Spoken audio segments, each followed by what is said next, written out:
Bienvenidos al 10º y último capítulo de tumores benignos y malignos bucomaxilofaciales. En esta oportunidad vamos a concluir el capítulo de tumores malignos bucomaxilofaciales. El carcinoma odontogénico de células fantasmas es un carcinoma odontogénico caracterizado por queratinización aberrante de células fantasmas y depósitos de dentinoide en cantidades variables. Lo que ven a la izquierda de la pantalla es la publicación que compartieron Odell y Ledesma Montes en el 8º capítulo de la clasificación de tumores de cabeza y cuello de la OMS del año 2017. Tiene varios sinónimos, como carcinoma odontogénico de células fantasmas calcificante, tumor epitelial maligno de células fantasmas odontogénicas, carcinoma que surge de un quiste odontogénico calcificante, tumor odontogénico epitelial agresivo de células fantasma, quiste odontogénico calcificante maligno, tumor odontogénico de células fantasmas calcificantes malignos. El carcinoma odontogénico de células fantasmas es el menos frecuente de las lesiones producidas con células de este tipo. Representan menos del 3% de todos los casos, hay 40 casos reportados en la literatura, más de la mitad de ellos corresponden a pacientes asiáticos, se da 4 veces más en el sexo masculino o en el femenino, la incidencia se ronda entre los 40 y 60 años, ahí tienen el pico máximo de incidencia, si bien el rango etario es mucho más amplio porque va desde los 11 a los 79 años con una media de 39.7 años de vida. Los carcinomas odontogénicos de células fantasmas es 2 veces más común en el maxilar que en la mandíbula, una diferencia con otros tumores odontogénicos benignos y malignos, por supuesto, que asientan más en el maxilar inferior. Se da en el área de los molares principalmente, todos a nivel intraóseo. El 40% representa por un precursor benigno, que es un quiste odontogénico calcificante, o un tumor de células fantasmas dentinogénico. El resto tienen un origen propio, lo que se llama un de nova.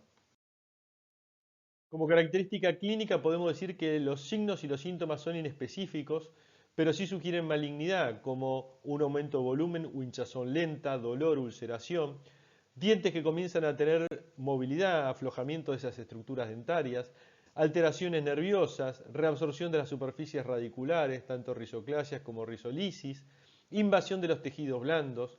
Desde el punto de vista de la imaginología vamos a encontrar que la imagen es radiolúcida de aspecto osteolítico, muy poco demarcada, más de la mitad de los casos tienen un material radiopaco variable interior que refleja la mineralización de las células fantasmas o la formación de estructuras dentinoides o precursores benignos residuales.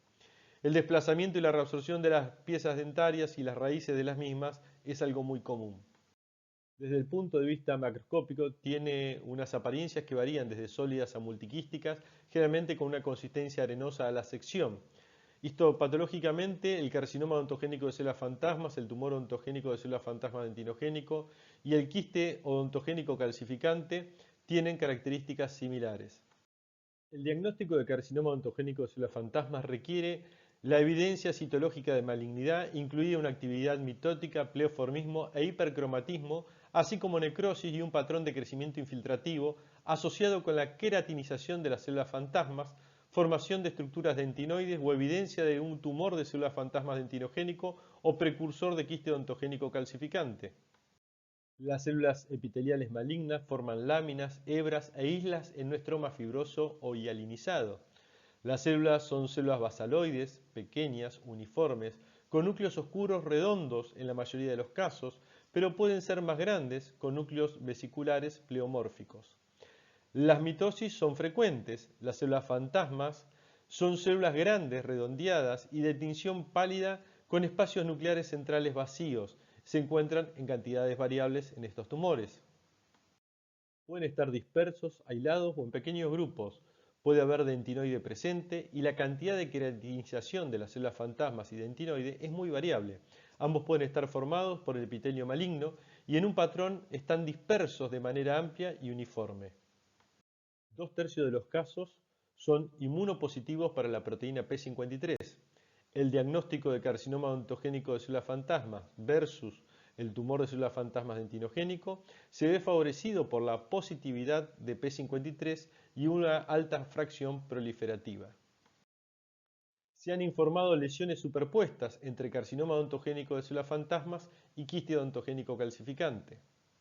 Desde el punto de vista del perfil genético, podemos decir que un solo caso reportado tiene datos de secuenciación genómica y en ese caso la mutación del gen APC es posiblemente el vínculo entre un caso de carcinoma odontogénico de células fantasmas y el síndrome de Gardner.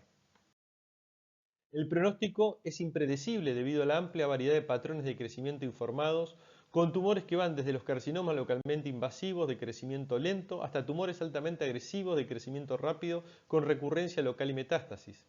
La mayoría son de grado relativamente bajo, la resección quirúrgica amplia es el tratamiento primario y tiene éxito en los 2/3 de los casos reportados. Hay que tener en cuenta que solo una minoría de los casos ha sido tratada con radioterapia adyuvante y su función sigue sin definirse con precisión. La terapia multimodal agresiva con inmunoterapia ha demostrado ser exitosa en un caso con metástasis en ganglios linfáticos regionales. La muerte siguió a recurrencia local en 3 casos y metástasis a distancia en otros 2 casos entre los 25 casos reportados. La tasa de supervivencia general a 5 años en los primeros 16 casos informados fue del 73%. El carcinosarcoma odontogénico es un tumor extremadamente raro. Es una verdadera neoplasia odontogénica mixta maligna, similar en el patrón al fibrosarcoma meloblástico, pero en el cual los componentes epiteliales y mesenquimatosos son citológicamente malignos. Tiene como sinónimos el carcinosarcoma meloblástico y el tumor mixto odontogénico maligno. Epidemiológicamente es muy raro, como dijimos, solo se han reportado 3 casos en la literatura. Los tumores pueden ser precedidos por un fibroma meloblástico o un fibrosarcoma meloblástico. La localización de la mandíbula ha sido el único lugar reportado. Al manifestarnos las características clínicas, recordamos que solamente he reportado 3 casos, 2 hombres, uno de 55 y otro de 52 años, con una mujer de 19. El tamaño promedio de la lesión fue entre 6 y 8 centímetros, alojada en lo que es el cuerpo y rama mandibular. Cursó en forma asintomática, indolora, con una presencia de un entumecimiento en el labio inferior en uno de los casos. Desde el punto de vista de las imágenes, tiene una presencia de radiotransparencia, un borde mal definido, perforación de la cortical y reabsorción de las superficies radiculares. Los tumores son multinodulares desde el punto de vista macroscópico, de color canela, con una apariencia carnosa. La histopatología refleja una arquitectura general que se asemeja a la del fibroma meloblástico, con cordones epiteliales en ciernes y ramificaciones ampliamente separadas por el estroma fibroblástico hipercelular. Las células marcadamente pleomórficas, con núcleos agrandados y extraños. La multinucleación es ocasional, al igual que la mitosis. El componente epitelial es francamente maligno, con núcleos hipercromáticos grandes y una relación núcleo-citoplasma aumentada. Las características ameloblásticas típicas pueden perderse focalmente. La proliferación de células fusiformes se clasifica mejor como carcinoma ameloblástico sarcomatoide en lugar de un verdadero carcinosarcoma odontogénico. En un caso mostró positividad de P53 en el 90% de las células y un índice de proliferación de Ki67 en el 45% de áreas de alta tinción. Debido a que se han reportado solamente 3 casos y con un seguimiento insuficiente, se carece de información pronóstica. Pero sí el paciente de 51 años que tuvo múltiples recurrencias durante un periodo de 5 años después de la resección cementaria, metástasis a distancia a pulmón y hueso, ocurrió un año después de la resección del tumor recurrente. En el caso de la mujer de 19 años, no hubo evidencia de recurrencia 2 años después de la hemimandibulectomía. Quiero que aclarar que este paciente de 51 años referido es un caso que se publicó cuando ya el paciente tenía 52 años, por eso la discrepancia de 51-52 y 55 que mencionamos anteriormente.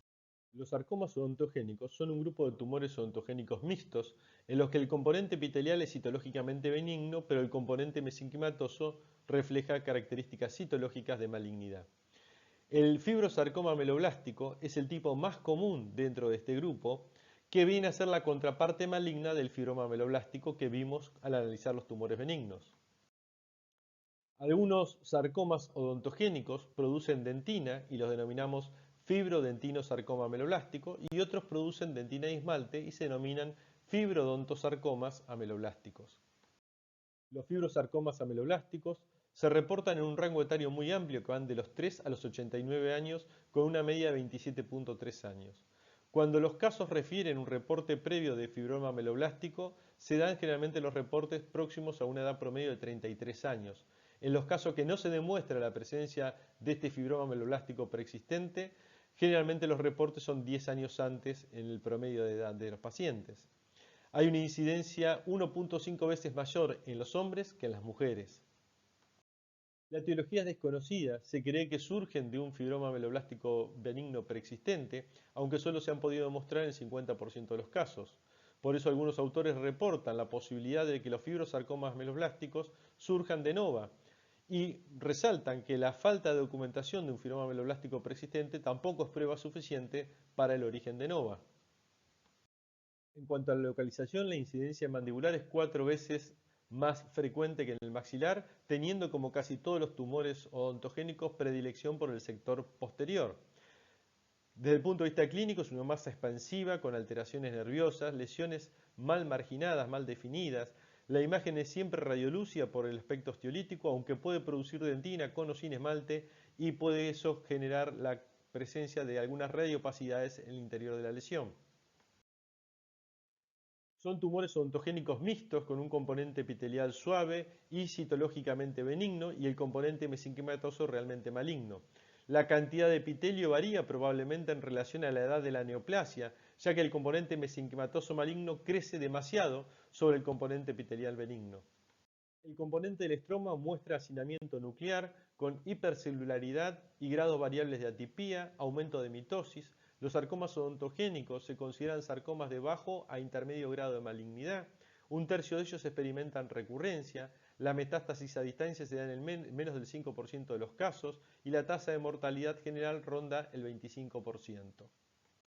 Si bien no abunda en la literatura, quiero compartirle dos casos, uno sobre la izquierda de la pantalla, que es una revisión literaria sobre los fibrosarcoma ameloblásticos, y sobre la derecha, el fibrosarcoma ameloblástico en mandíbula, el cual vamos a desarrollar un poquito el trabajo, donde vemos la imagen característica en la clínica intraoral y la imagen radiológica, junto con las imágenes tomográficas, donde se aprecia toda la descripción que hicimos desde el punto de vista de la macroscopía y la radiología, y por supuesto también la descripción histológica que se ajusta a todo lo que hemos referido anteriormente.